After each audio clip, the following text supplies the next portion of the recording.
Welcome everybody to Uncle B and Top G. How's it?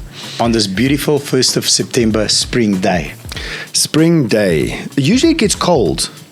Just before spring or just on spring. Yes. That's what I've found. Yes. You know, has it got cold over the last few days? No. It's like we almost never had a winter. Beautiful. I hate winter, my friend. Sun's out, guns out all the time. Let's go. No, but warm weather is welcome. It's spring day, and now we're headed towards December at a rate of knots. Yes. Another year gone, my friend. Another year gone. Good. Beautiful. We've got good, bad, and ugly today. We've got some shocking news I think let's kick off with the shocking news that Ford South Africa is in the short term, the very short term, going to decrease their workforce by over 400 people, which is 10% of the current workforce that is going to be retrenched. That is incredibly sad. It's very sad. Last time we spoke about BMW and the Roslyn plant. Yes. This time it's about Ford and their retrenchments. You know, is this an ongoing theme in the industry of job losses and shutdowns and strategic moves that OEMs and dealerships are making? You know, why is that? Is the economy? Are people's outlook on the economy just pessimistic? So I think what is the cause of it? And if we dig a little bit deeper, you've got more data than anyone. Is the Chinese manufacturer affecting Ford, affecting VW, affecting everybody else that's already been here for a long time and established to the point where they're actually bringing them down to their knees?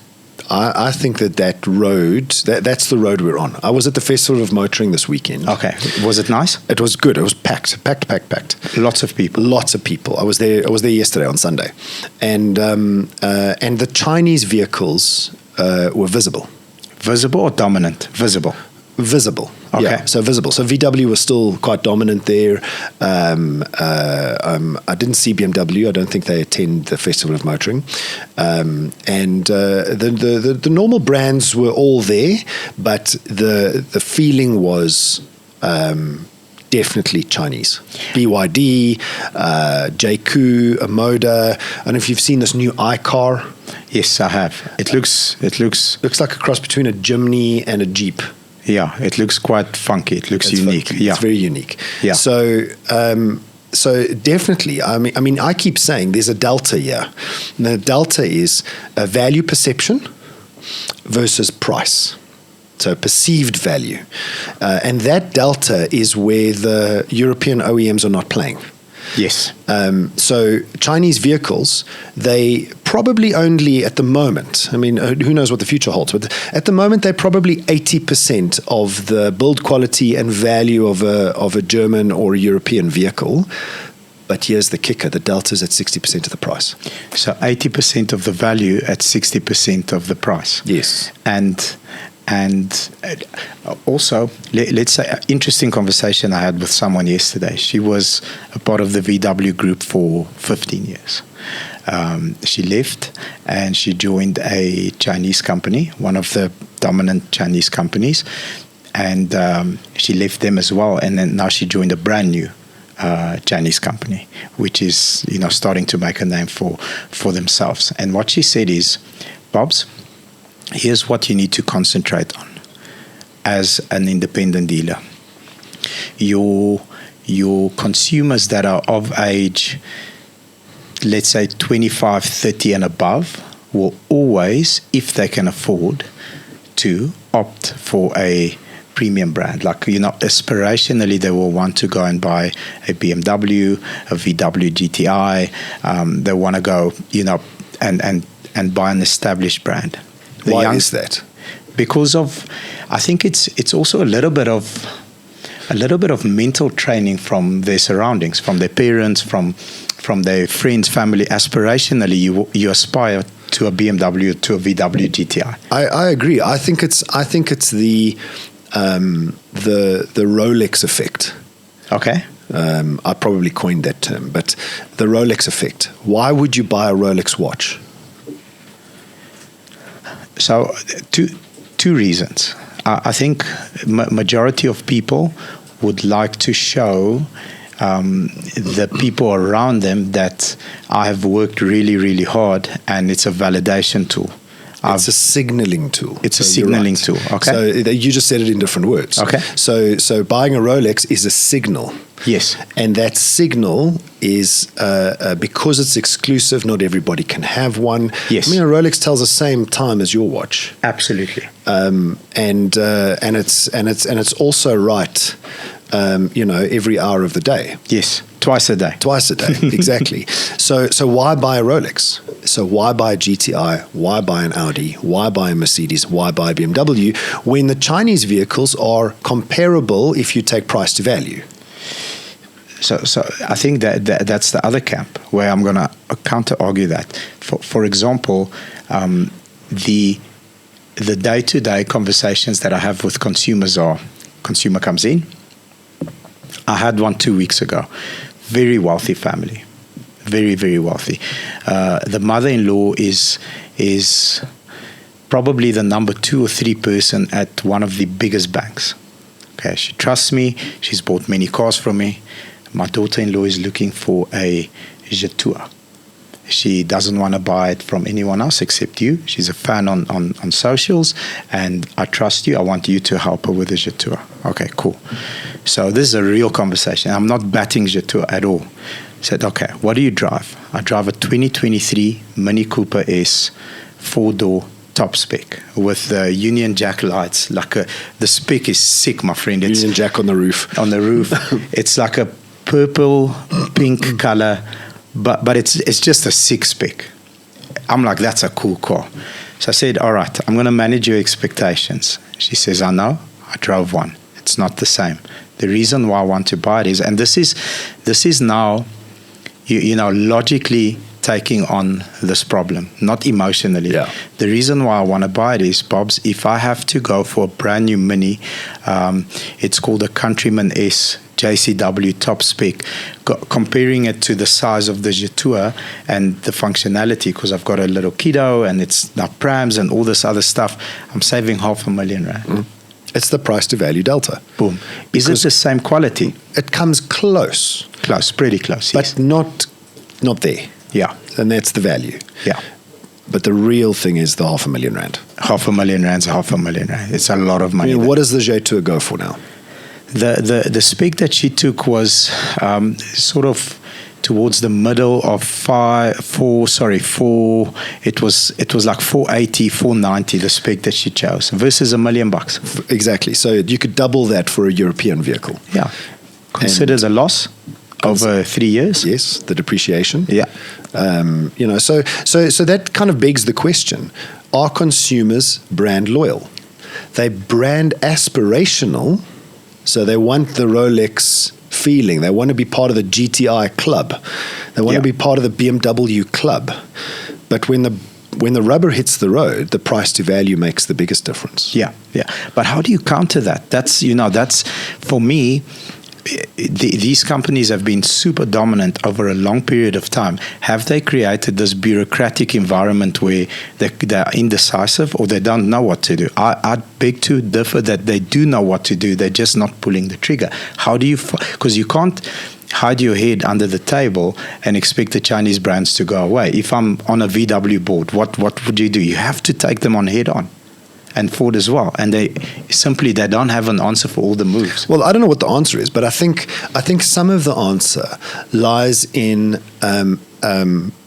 upweighting the marketing and service around that 20%. Okay.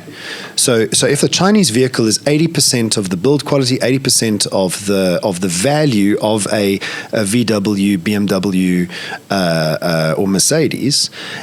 Is the incremental 20% worth it to the consumer? And that's where the value is. And if that incremental 20% is worth it to the consumer, speak to that. Yeah. Why are we better? Why are our cars better? Whereas I think the industry is very focused on price. Yeah. And price erodes value. Yeah. Perceptually. The moment you fixate on discounts, you cheapen your brand.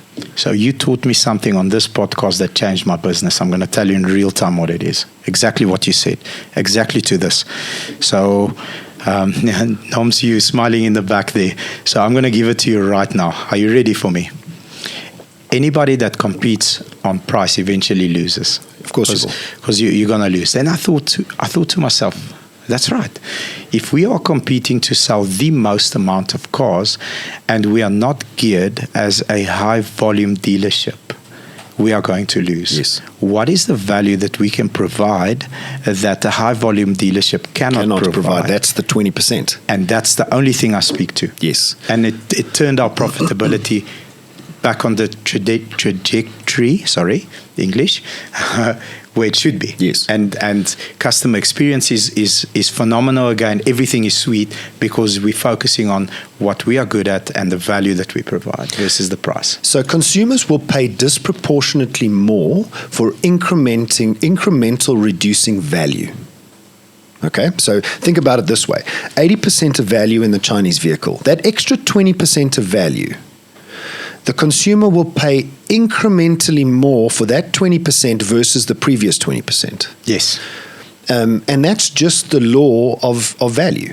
And as the consumer pays more and gets less and less value, as you tend towards 100%, you're willing to pay more for that extra bit of value.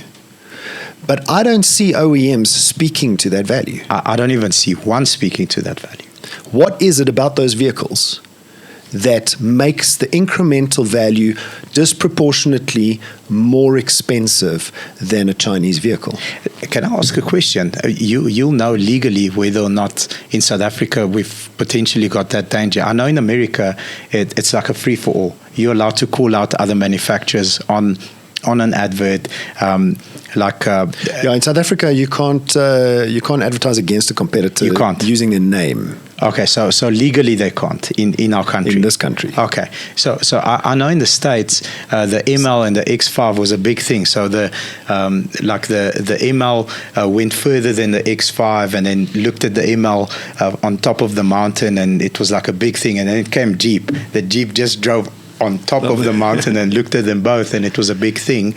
So I think maybe the fear of legal implications to directly say, and that's what I love about us. Like I can say whatever I want. Well, you're an independent dealer. Yes. There's no handler. There's no... And you've got multiple brands on your floor. Yes. Yeah. Sure. So I can say, well, the reason why I'd pick this over this is because I like this. It's my opinion. If you don't like it, salute. Same with Autotrader. When we review cars, we compare them to each other. Yeah. Because we're independent. Yes. But I don't know if you remember that ad called Beat the Benz. No. Beat the Benz. I think it was in the 1980s. Maybe Elsie can look it up. It was a BMW versus Mercedes advert. If I recall, Mercedes, somebody had a crash down the mountainside. Yeah. And the guy survived, rolled down the mountainside, survived, right? So probably a lady, must be. So Mercedes-Benz turned this into an advert, to my recollection, because of the safety. Okay, so they survived in a Merc, and then they said, listen, here's our car. Yes, but I think the person was turning a bend on the mountainside and then went off the edge, okay? And BMW, if I recall the ad correctly, correct me if I'm wrong in the comments, but BMW came up with this ad that they beat the bends. Okay, so they didn't roll down; they just drove down. So probably a man also, just to be fair.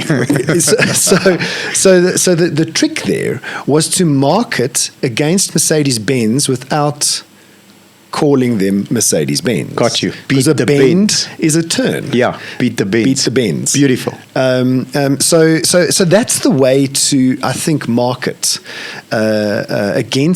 not against, because every brand must market themselves, yes, but to market against your rivals. Yes. Is how do you call them out without calling them out? Yeah, because the Chinese are they just price. Here's what you get at this price. They're playing a price game. So when you're a player at a game and you're losing, go play a different game. Yeah. Play to your strengths. There's the ad.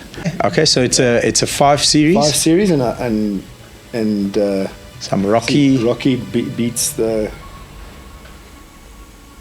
There we go. Okay, out of danger. Did you see it was a man driving, Els? It's actually centered. I saw a man. I could see the technique. Yeah. So and I don't see that happening anymore. Yeah. I don't see the European OEMs advertising in a clever way that puts them. It's like, what is that 20% market to it? I can give you like 3 on the top of my head. Drive a Chinese vehicle versus a premium brand vehicle. Drive it on the highway at 120 kilometers an hour. Switch the radio off and then compare. Listen to the road noise. It's like evident. It's there. And no matter what Chinese vehicle you drive, compared to let's say a mid to a high spec Chinese vehicle, SUV or sedan. That's in the 20%. So it's 80% of the build quality. Yeah. So, and that's reflective in the price. It's just the price is a lot lower for that 80%. But what I'm saying is consumers will pay that extra 20%. Can I give a different point of view as well? So I know a lot of people in the automotive industry. I know a lot of Jewish people, a lot of Muslim people. Like one of my best friends is a Muslim man, and one of my other best friends is a Jewish man. And in the Jewish culture, which the Chinese, I think, have realized, they've got a.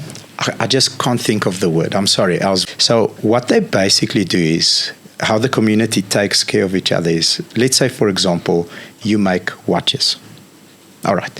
So we have to buy your watches.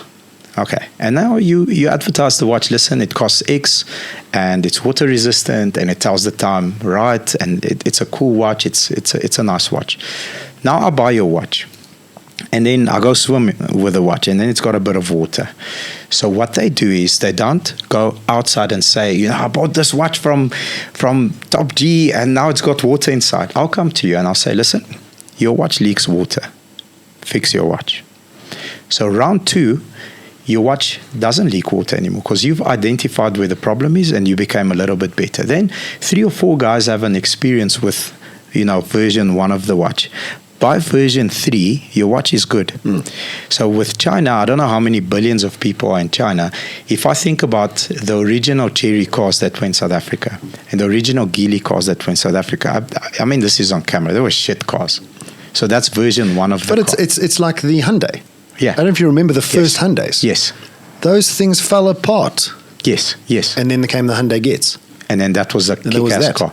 So in China, if you think about the way the government works, and I don't want to get political, but it's more strict. So you can have an Audi A8L, but at 10 times the price of a competitor that is manufactured in China. So what happens is the 2000s had all these shitty cars and lots of millions of people worth of feedback on the cars. So that school fees, so that the next round was better until the quality that they have today.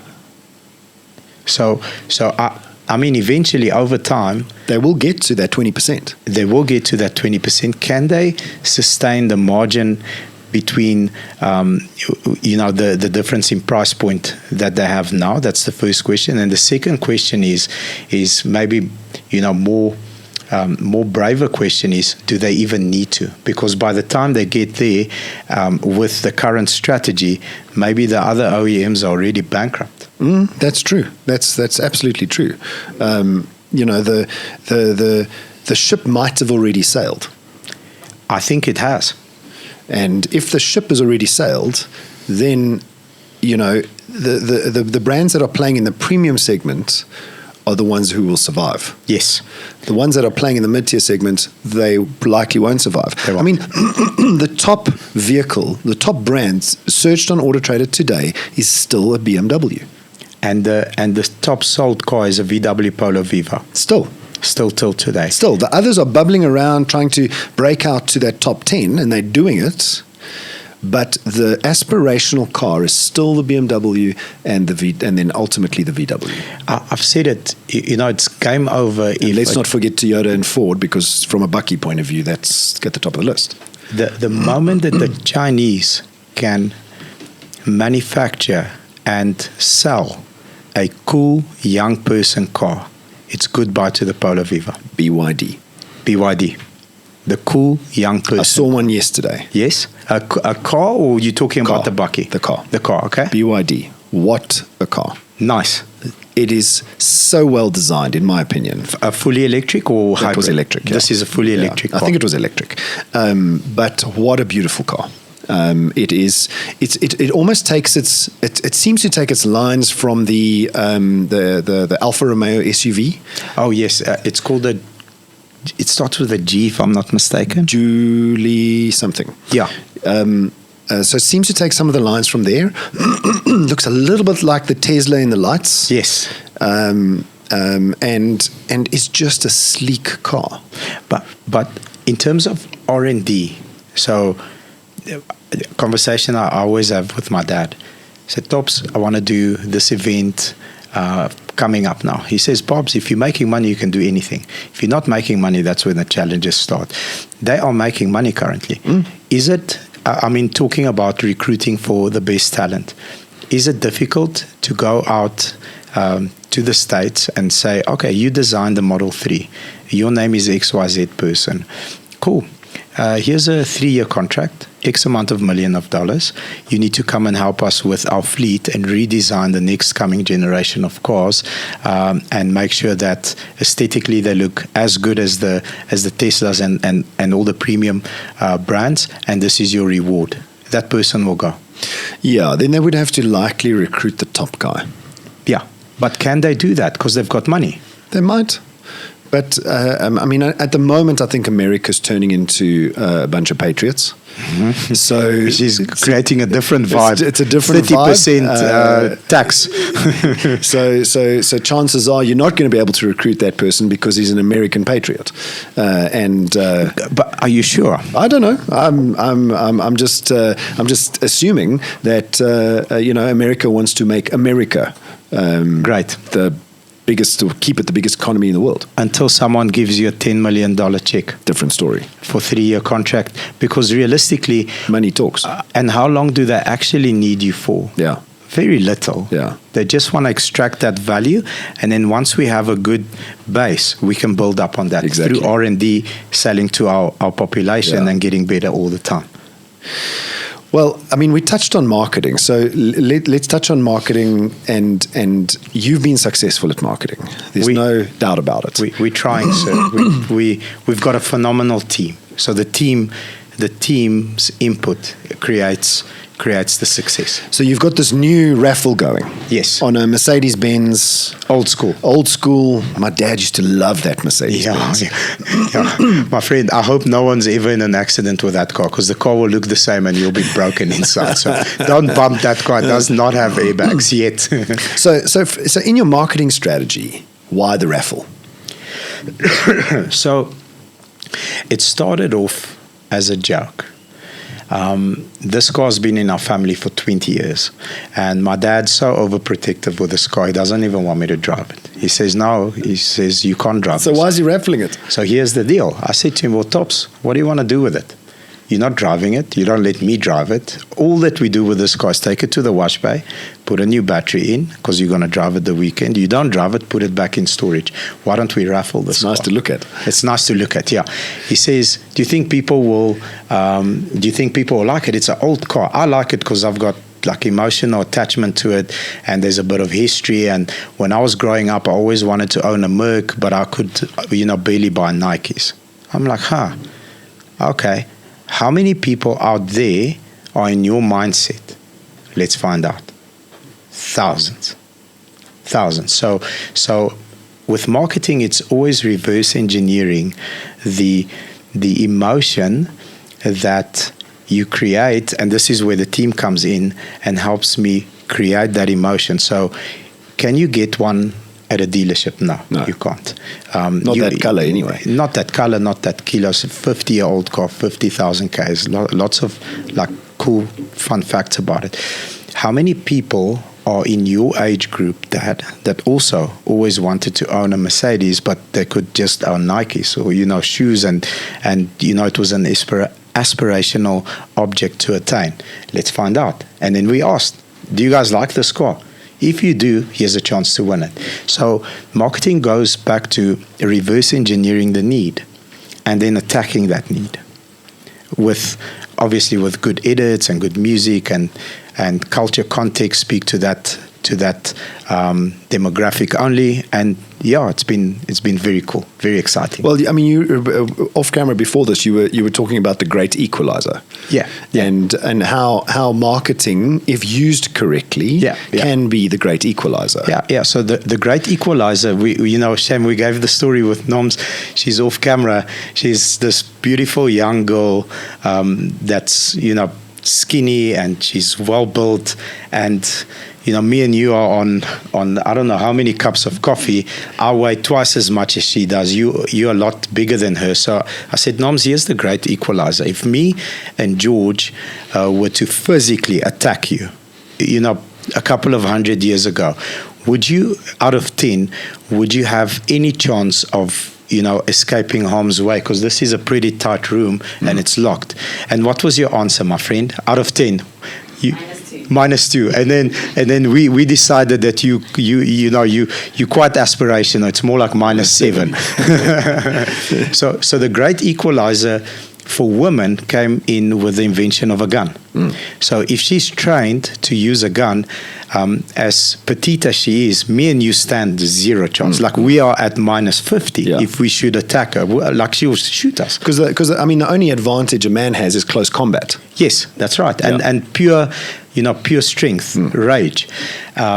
And that's the great equalizer in terms of personal protection is a firearm. Now, the great equalizer when it comes to marketing is today's platforms. So, we've been beefing with a couple of agencies. It's fun. It's capitalism. It is what it is. We're beefing with them. And the great equalizer for us is in the past, pre-social media, pre-presence, pre-this, creative team that's innovating and like smart, they would just crush us. Simply just crush us. It's because they had the money and the only way to advertise was above the line. Above the line, to get onto a television advert would mean I would have to sacrifice a huge percentage of my stock value just to be seen. Am I seen by the right people? Now, the great equalizer today in marketing is if you can leverage the attention economy, which is eyeballs, effectively, because that's the disadvantage as well, because it's so noisy. Everyone's doing it. But if you can do it effectively, you have a gun. And you can fight the Goliath with a slingshot. So that's the great equalizer today, in my opinion, is the platforms, the 4 or 5 big platforms. Plus Autotrader. Absolutely, because now, validated, the OEM that we're beefing with can't advertise at a more premium site than we can. It's the same site. Same, yeah. So can we... So for them to advertise on Autotrader costs the same as for you to advertise on Autotrader. 100%, which is affordable for both. And that's the key, number one. Number two, you give us the freedom to create a photo booth, to create a lighting environment, to create consistency, to create structure, and it's free. So all you need to do is use your brain, have a bit of creativity, and take on the corporate, because it's almost like a mass market. We have to advertise 5,000 cars, and it's like rushed, where we have to advertise, let's say, for example, 30 of that brand's cars. But if they all look better, all better lit, all better photos, high resolution cameras, and you're capturing attention better, let's freaking go. We have a gun. So similar topic. I took your advice from last time, and for everyone out there, don't be rude to telemarketers. Because a lot of these people are get a hard time from consumers, and they're just trying to do their jobs. So what I did was from a certain company phones me. Is it an insurance company? No, it wasn't actually. It was a cell phone company. Cell phone company. Okay. Is the company red or I'm just kidding. The company was yellow. Was the company yellow? It was yellow. Okay, we know what it is. Yes. So this telemarketer phones me because they've got data bundles and contracts for sale and respect. And so I was like, I listened to his story. I said to him, "Sir, what's your name?" I can't remember his name right now, but Yeah. gave me his name. I said, how did you get to work today? Boom. And they went silent for a second. And then he answered me. So he told you how he got to He said, I use public transport. I said, that is so cool. Yeah. I said, what is your favorite car? He says to me, I can afford a Toyota, but I'd love a VW. Yes. I said, great. I said, what if I told you that you can browse thousands of Toyotas, all VWs right now and get the best deal? Yes. And he starts giggling. I said, I'm not joking. I said, have you ever been onto Autotrader? He says, yeah, I know Autotrader. I said, great. Can you go on your computer right now? Type autotrader.co.za. I said, I promise you'll find a cool deal there. You won't have to deal with public transport anymore and the frustration. Yes. He says, yeah, but sir, I've got a budget. I said, I'm pretty sure there's a car there that fits your budget. Yes.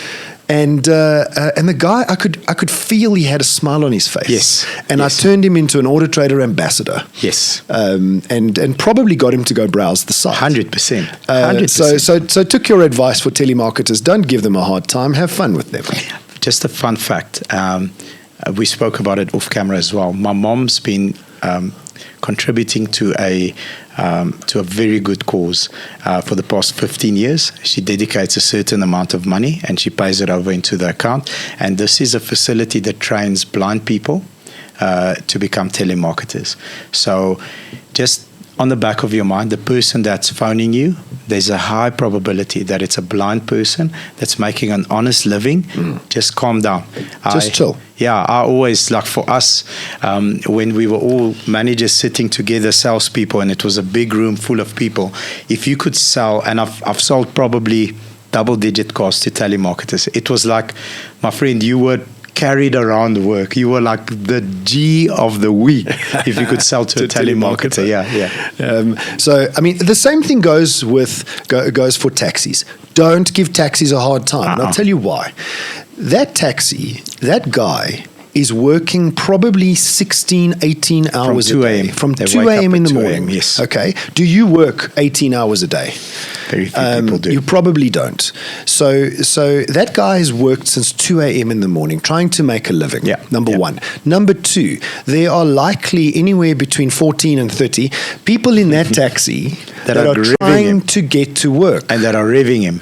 And part of our economy and revving the taxi driver. Yeah. And here comes you, a jackass in a Suzuki Swift, and you don't want to allow the taxi in. Imagine 16 cars in front of you. Yeah. Then you're going to be in traffic. But also, my friend, like if you think about it, when have you asked a taxi, a minibus taxi for, to let you in and they've declined? Or They don't decline. They always let you in. Yeah, 100%. I always let taxis in. 100%. Why? Because I look at the taxi and I think 16 people trying to get to work or trying to get home. Yeah, after a day's work. I get home in 45 minutes. Those guys probably take 2 hours, 3 hours sometimes, to get home. Yeah. So give the taxis a break. 100%. Just relax. Yeah. Sorry, my vent for the day. And some of them are Zulu men that are violent, so they'll show you hand signals that you don't want to see if you're rude to them as well. My friend, last topic from my point of view. Autotrader's just launched our insights report.